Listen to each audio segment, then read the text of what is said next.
കോൺഗ്രസിനെ നയിക്കുന്നത് രാഹുൽ ഗാന്ധിയാണ്. രാഹുൽ ഗാന്ധി നേതൃത്വം നൽകിയതിന് ശേഷം തുടർച്ചയായിട്ട് പരാജയങ്ങളുടെ ഒരു പരമ്പര തന്നെയാണ് കോൺഗ്രസിന് നേരിടേണ്ടി വരുന്നത്.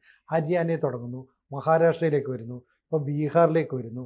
ഇങ്ങനെ നിൽക്കുന്ന ഒരു രാഹുൽ ഗാന്ധിക്ക് എങ്ങനെയാണ് ഈ കോൺഗ്രസിനെ ഇനി മുന്നോട്ട് കൊണ്ടുപോകാൻ പറ്റുക? അയാളുടെ അധപ്പതനമാണോ? ഈ രാഹുൽ ഗാന്ധിക്ക് ചെയ്യാവുന്നത് കോൺഗ്രസിന്, അതായത് ഈ നെഹ്റു കുടുംബം, മറ്റേ മോത്തിലാൽ നെഹ്റു മുതലുള്ള പാരമ്പര്യമൊക്കെ പറയുമല്ലോ, അതെ, ആ പാരമ്പര്യത്തിന് ഊനം തട്ടാതിരിക്കാൻ, കുഴപ്പം വരാതിരിക്കാൻ രാഹുൽ ഗാന്ധിക്ക് ചെയ്യാവുന്നത് രാജിവെച്ചൊഴിയുക എന്നുള്ളതാണ്.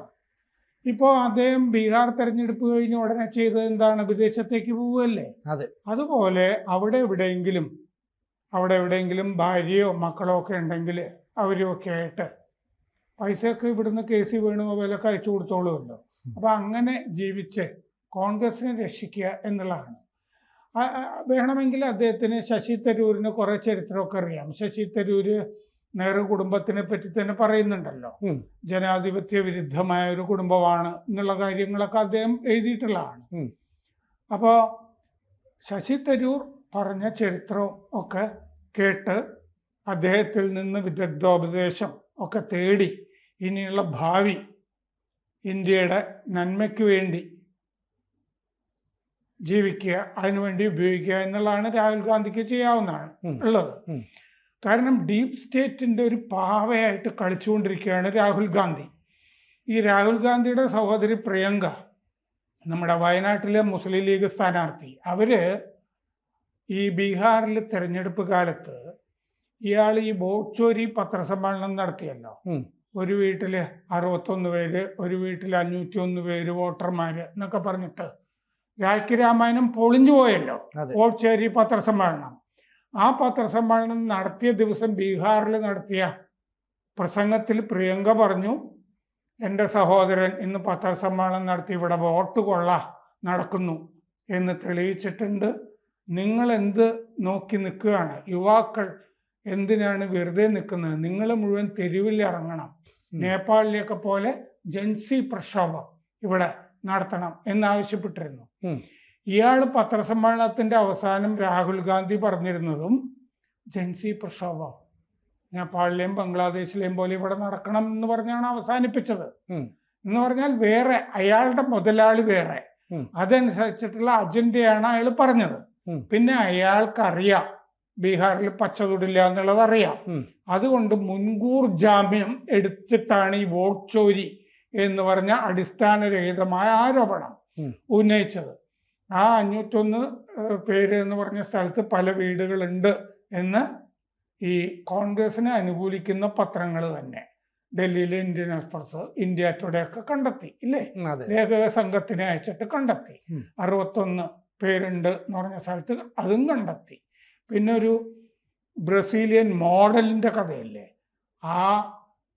അവരുടെയൊക്കെ കയ്യിൽ ശരിയായ വോട്ടർ കാർഡ് അവരുടെ പടം വെച്ചത് ഉണ്ടായിരുന്നു. അത് വെച്ചിട്ടാണ് അവർ വോട്ട് ചെയ്തത് ഇല്ലേ. മറ്റേത് സ്റ്റോക്ക് ഫോട്ടോ, മറ്റേ BLOമാർ ചെയ്ത പരിപാടികളാണ് എന്നൊക്കെ തെളിഞ്ഞതാണ്. അതല്ലാതെ ഈ വോട്ട് കൊള്ള എന്ന് പറഞ്ഞൊരു സംഭവമില്ല. ആ ആരോപണത്തിൽ ചെയ്യാവുന്നത് ആകെ തെരഞ്ഞെടുപ്പിൽ മത്സരിച്ച ആർക്കെങ്കിലും തെരഞ്ഞെടുപ്പിൽ കൊണ്ടുപോയി കോടതിയിൽ കൊണ്ടുപോയി തെരഞ്ഞെടുപ്പ് പത്രിക കൊടുക്കുക. തെരഞ്ഞെടുപ്പ് കഴിഞ്ഞാൽ ഇതേ ചെയ്യാവൂ എന്നാണ് ഇന്ത്യയിലെ ജനപ്രാതിനിധ്യ ചട്ടം, വോട്ടർ രജിസ്ട്രേഷൻ ചട്ടം. ഇതൊക്കെ പറയുന്നത് ഇങ്ങനെയാണ്. പക്ഷെ അയാൾക്ക് തെളിവ് കയ്യിലില്ലാത്തത് കൊണ്ട് വ്യാജ തെളിവ് കൊണ്ടുപോയി ഇലക്ഷൻ കമ്മീഷന് കൊടുത്താൽ നടപടി വരും, ഇയാളെ അയോഗ്യനാക്കും, പിന്നെ ഇയാൾക്ക് മത്സരിക്കാൻ പറ്റാതെ വരും. അങ്ങനെയാണ് ഈ ആരോപണങ്ങൾ ഉന്നയിച്ചുകൊണ്ടിരിക്കുന്നത്. ഇവിടെ ബീഹാറിൽ ശ്രദ്ധിക്കേണ്ടത്, ബീഹാർ പുതിയ ചരിത്രം എഴുതിയിരിക്കുകയാണ്. എന്താന്ന് വെച്ച് കഴിഞ്ഞാൽ അവിടെ വലിയ തോതിൽ വോട്ട് ശതമാനം കൂടിയപ്പോഴൊക്കെ ഇതുവരെ 5 തവണ ബീഹാറിൽ ഭരണം മാറിയിട്ടുണ്ട്.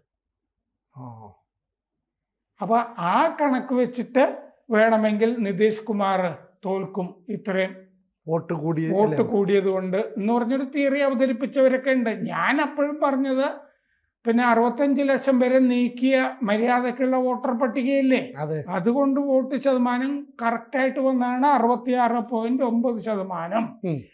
അതായത് 1951 ശേഷം ഉള്ള ഏറ്റവും വലിയ വോട്ട് ശതമാനമാണിത്. അതിൽ 2020 കഴിഞ്ഞ തെരഞ്ഞെടുപ്പിനേക്കാൾ 9.62% കൂടിയത്. 10% വോട്ട് കൂടിയിട്ടുണ്ട്. കഴിഞ്ഞ തവണ 2020 57.29% വലിയ ഇൻക്രീസ് അല്ലേ അതെ, വോട്ട് ശതമാനം. അതിൻ്റെ ചരിത്രത്തിലെ ഏറ്റവും വലിയ വോട്ട് ശതമാനമാണ്. അപ്പോൾ 17 തെരഞ്ഞെടുപ്പ് ഇതുവരെ ബീഹാറിൽ നടന്നിട്ടുണ്ട്. വോട്ട് കൂടിയപ്പോൾ 5 തവണ ഭരണം മാറി എന്ന് ഞാൻ പറഞ്ഞു. 1967 ജൻ ക്രാന്തി ദള് കോൺഗ്രസിനെ തോൽപ്പിച്ചതാണ് പ്രധാനപ്പെട്ട മാറ്റം. ജൻ ക്രാന്തി ദൾ കോൺഗ്രസിനെ 67 തോൽപ്പിച്ചു. കോൺഗ്രസിന് 7 തവണ അവിടെ അധികാരം നഷ്ടപ്പെട്ടു. മുമ്പത്തേക്കാൾ 7.04% ഈ 1967 കൂടിയത്. 7% കൂടിയപ്പോൾ അവിടെ കോൺഗ്രസ് ഭരണം മാറി. അതാണ് 1967 ചരിത്രം. 1969 കോൺഗ്രസ് മടങ്ങുമ്പോഴേക്കും 1.28% കൂടിയിരുന്നുള്ളൂ ശതമാനം. 1980 ജനതാ ഗവൺമെന്റിനെ തോൽപ്പിച്ചിട്ട് കോൺഗ്രസ് വന്നപ്പോൾ, ജനതാ പാർട്ടി അതിനെ തോൽപ്പിച്ച് കോൺഗ്രസ് വന്നപ്പോൾ 6.77% കൂടിയിരുന്നു. ഈ ഭരണം അട്ടിമറിക്കുമ്പോൾ 6%, 5%-ലൊക്കെ കൂടുന്നുണ്ട്. 57.28% അന്ന്. 1990 60% ആദ്യമായിട്ട് വോട്ട് ശതമാനം ബീഹാറിലെത്തി. 1990 62.04% ആയിരുന്നു. അതാണ് ഇതിനു മുമ്പത്തെ ഏറ്റവും വലിയ വോട്ട് ശതമാനം. അന്ന് ജനതാദൾ അധികാരത്തിൽ വന്നു, ഭരണം മാറി, അട്ടിമറി നടന്നു. ലാലു പ്രസാദ് ആദ്യമായിട്ട് മുഖ്യമന്ത്രിയായി അവിടെ. 2005 16.07% വോട്ട് കുറഞ്ഞു. അപ്പോൾ 46.5% മാത്രമായി വോട്ടിങ്. ത്രിശങ്കു സഭ വന്നു, പിന്നെയും കുറഞ്ഞ് 45.85%. JDU Nitish Kumar plus BJP വരുന്നത് അപ്പോഴാണ്. ഏറ്റവും ചെറിയ വോട്ട് ശതമാനത്തിലെ ബീഹാറിലെ BJPയും ഇന്ത്യ അധികാരത്തിൽ വരുന്നത്. 45.85% 2005 നിതീഷ് മുഖ്യമന്ത്രി ആവുമ്പോൾ. 2005 മുതൽ ചെറുതായിട്ട് 1%, 2% കൂടിക്കൊണ്ടിരുന്നു. അപ്പോൾ ഇത്തവണ 243 സീറ്റിൽ 20 മണ്ഡലത്തിൽ, ഇത്തവണത്തെ കണക്ക് ഞാൻ പറയുക, ശ്രദ്ധിക്കേണ്ടതാണ്. ഇത്തവണ ആകെ 243 സീറ്റ്. 20 മണ്ഡലത്തിൽ 15% വോട്ട് ശതമാനം കൂടി. 20 നിയമസഭാ മണ്ഡലത്തിൽ. ഒരു മണ്ഡലം ബെൽസാൻഡ് 17.86% കൂടി അവിടെ. മൊഹിയുദ്ദീൻ നഗർ 17.8% കൂടി. മുസ്ലിം മണ്ഡലം. അപ്പൊ മുസ്ലിങ്ങൾ കൂടുതൽ വോട്ട് ചെയ്തിട്ടുണ്ടല്ലോ. അതെ, മൊത്തത്തിൽ വന്നിട്ടുണ്ടല്ലോ മുസ്ലിങ്ങൾ. പക്ഷെ ഇന്ത്യ മുന്നണിക്ക് വോട്ട് ചെയ്തില്ല. ഒന്ന് ആലോചിച്ച് നോക്കൂ. ആ മുസ്ലിം മുസഫർ നഗറിലേക്ക് പോകുമ്പോ ദർഭംഗയില് മോദിയുടെ അമ്മയെ തെറി വിളിച്ചില്ലേ കോൺഗ്രസ്സുകാര് മൈക്കിൽ കൂടി? അത് മുസ്ലിങ്ങൾക്ക് ഇഷ്ടപ്പെട്ട് കാണുമോ? അല്ലേ? ഒരാളുടെ അമ്മയല്ലേ, എന്തിനു തെറി വിളിക്കുന്നു? അപ്പോ ജാജ എന്ന് പറഞ്ഞ മണ്ഡലത്തിൽ 17.81% കൂടി. 17%, 15% ഒക്കെ വോട്ട് ശതമാനം കൂടിയ മണ്ഡലങ്ങളുണ്ട്. 132 മണ്ഡലങ്ങൾ, 243 ആകെ. ബീഹാറിൽ 132 മണ്ഡലങ്ങളിൽ 10% കൂടുതൽ വർദ്ധിച്ചു വോട്ട് ശതമാനം. 132. ഈ 132 ഈ NDAക്ക് കിട്ടിയിരിക്കാൻ സാധ്യതയുണ്ട്. കാരണം സ്ത്രീകൾ, ഉദാഹരണത്തിന് ഇപ്പോൾ ഇത് മറ്റേ 10,000 രൂപ ഇല്ലേ, 10,000 രൂപ സ്ത്രീകൾക്ക് റോസ്ഗാർ യോജന എന്ന് പറഞ്ഞിട്ട് 21 ലക്ഷം സ്ത്രീകൾക്ക് തെരഞ്ഞെടുപ്പിന് മുമ്പ് നിതീഷ് കുമാർ കൊടുത്തിട്ടുണ്ട്. അപ്പോൾ സ്ത്രീകൾ ഏതാണ്ട് മൊത്തത്തിൽ 10,000 രൂപ വെച്ച് കിട്ടിയ 21 ലക്ഷം സ്ത്രീകൾ മഹിളാ റോസ്ഗാർ യോജന അവരുടെ അക്കൗണ്ടിൽ 10,000 രൂപ കിട്ടി. യഥാർത്ഥത്തിൽ ആ 21 ലക്ഷം സ്ത്രീകളും ഇന്ത്യക്ക് വോട്ട് ചെയ്തിട്ടുണ്ടാവും. എന്താ സംശയം? ഒരു സംശയമില്ല. സ്ത്രീ വോട്ട് മൊത്തത്തിൽ ഇന്ത്യക്ക് വന്നിട്ടുണ്ട്. അതായത് നിതീഷ് കുമാർ കൊടുത്ത വാഗ്ദാനങ്ങളൊക്കെ ഒന്നിനു പുറകെ ഒന്നായി പാലിച്ചതുകൊണ്ട് സ്ത്രീകൾ അവരെ പൂർണ്ണമായിട്ട് വിശ്വസിച്ചു. മുസ്ലിങ്ങൾ വോട്ട് ചെയ്തില്ല. പ്രതീക്ഷിച്ച പോലെ ഒന്നും സംഭവിച്ചില്ല. പിന്നെ ഫോൾസ് നെറേറ്റീവ് ഈ രാഹുൽ ഗാന്ധി കോൺഗ്രസും ഒക്കെ ചെയ്യുന്നത് എന്ന് പറഞ്ഞാൽ വ്യാജ ആഖ്യാനം. പണ്ടത്തെ കാലത്തൊക്കെ നടക്കുമായിരുന്നു. മലയാള മനോരമയും മാതൃഭൂമിയൊക്കെ ഉള്ളൂ എന്നുള്ളത്. ഇന്ന് സോഷ്യൽ മീഡിയ വളരെ ശക്തല്ലേ. ഇത് ചാവേറാക്രമണമല്ല, ഭീകരാക്രമണമല്ല എന്ന് നമുക്ക് മനോരമ ഈ വ്യാജ ആഖ്യാനം കഴിഞ്ഞ ദിവസം നടത്തിയത് അതൊക്കെ പൊളിഞ്ഞ് പാളീസായില്ലേ. പിന്നെ ജനറേഷൻ ഇസഡ് ഇവിടെ ഇറങ്ങുക എന്നൊക്കെ പറഞ്ഞാൽ നടക്കുന്ന കാര്യമല്ല. ഇത് ഇയാൾക്ക് മനസ്സിലായില്ലേ? ഇയാൾ ആ കർഷക പ്രക്ഷോഭം എന്ന് പറഞ്ഞിട്ട് വ്യാജ ആരോപണങ്ങൾ കൊണ്ടുവന്നിട്ട് അല്ലേ, CAA പ്രക്ഷോഭം, ഇതൊക്കെ ഈ ജെൻസി പ്രക്ഷോഭം എന്ന് പറഞ്ഞ സാധനമല്ലേ ഈ കർഷക പ്രക്ഷോഭം? അതെ അല്ലേ? മറ്റേ CAA പ്രക്ഷോഭം ഇതൊക്കെ ഡീപ് സ്റ്റേറ്റ് പറഞ്ഞിട്ട് രാഹുൽ ഗാന്ധി ചെയ്തതല്ലേ. ഇത് മുഴുവൻ മോദിയുടെ ഭരണം ഉടനെ വീഴും, അട്ടിമറിക്കപ്പെടും എന്ന് പറഞ്ഞിട്ട് മാസങ്ങളല്ലേ നടത്തിയത്. എല്ലാം പൊളിഞ്ഞുപോയി. ഇന്ത്യയുടെ ഈ ജനാധിപത്യത്തിന്റെ ആന്തരിക ശക്തി എന്ന് പറഞ്ഞൊരു സംഭവമുണ്ട്. ഏറ്റവും വലിയ ജനാധിപത്യ രാജ്യം, ഇതുപോലെ എവിടെയാ വോട്ടെടുപ്പ് നടക്കുന്നത്? അതുകൊണ്ട് ഇതൊക്കെ ജനം തിരിച്ചറിയും. അടിയന്തരാവസ്ഥ കഴിഞ്ഞിട്ട് ഇന്ദിരാഗാന്ധി തിരിച്ചു വരുന്നു വിചാരിച്ചിട്ട്, അങ്ങനെ ഒരു കാലാവസ്ഥ ഉണ്ടെന്ന് വിചാരിച്ചിട്ടല്ലേ തെരഞ്ഞെടുപ്പ് പ്രഖ്യാപിച്ചത്. അവര് തോറ്റുപോയില്ലേ റായ്ബറയിലല്ലേ. രാജനാരായണൻ എന്ന് പറഞ്ഞ അന്ന് അറിയപ്പെടാത്ത നേതാവാണ്. അദ്ദേഹത്തിന് അവിടെ തെരഞ്ഞെടുത്തില്ലേ ജനം. സാധാരണ ജനങ്ങൾ ഇന്ത്യയുടെ ആത്മാവാണ്. ഗാന്ധി പറഞ്ഞിട്ടില്ലേ, അവരല്ലേ വോട്ട് ചെയ്യുന്നത്. അവര് ഈ സോഷ്യൽ മീഡിയയിൽ ഇങ്ങനെ പറഞ്ഞു, വോട്ട് ചോരി. വോട്ടെടുപ്പിന് മുമ്പ് ബീഹാറിലെ വോട്ടെടുപ്പിനെ സ്വാധീനിക്കാനല്ലേ രാഹുൽ ഗാന്ധി പറഞ്ഞത്. ഏറ്റോ ബീഹാറിൽ?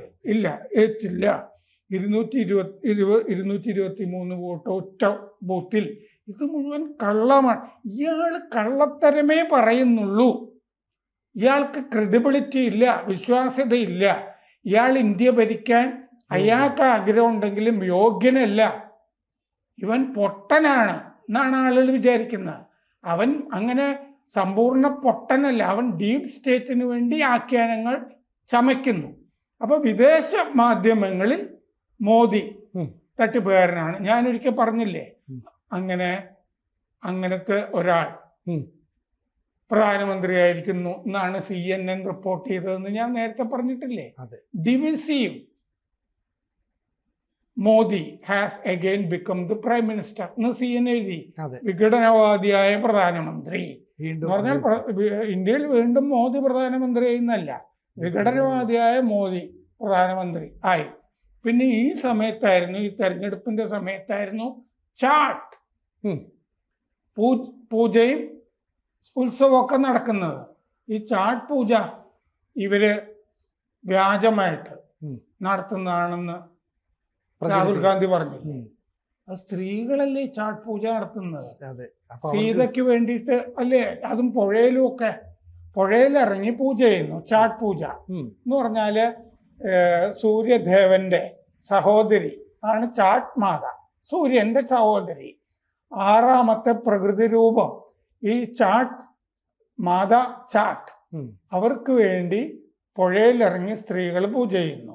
ഇത് BJP മോദിയും ഒക്കെ ചെയ്തു. ഇത് സ്ത്രീകളെ പറ്റിക്കാനാണെന്ന് രാഹുൽ ഗാന്ധി പറഞ്ഞു.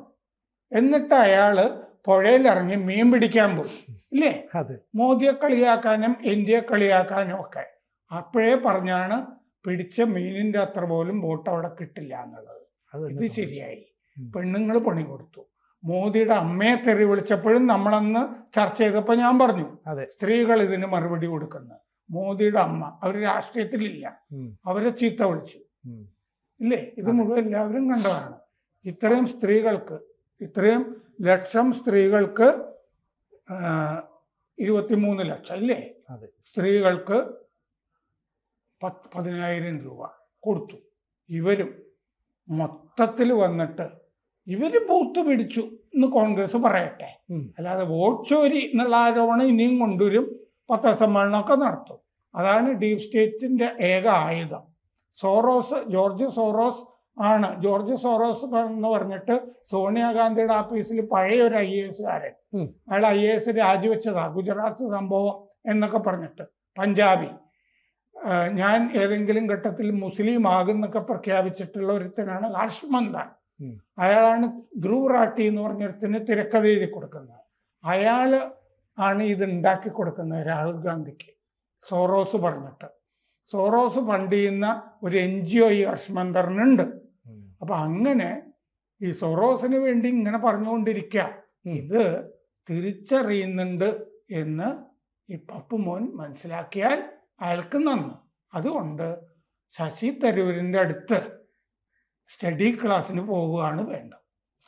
കൂടുതൽ വാർത്തകളും വിശേഷങ്ങളും നിങ്ങളിലേക്ക് എത്താൻ ABC മലയാളം സബ്സ്ക്രൈബ് ചെയ്യുക, ബെൽ ബട്ടണും അമർത്തുക.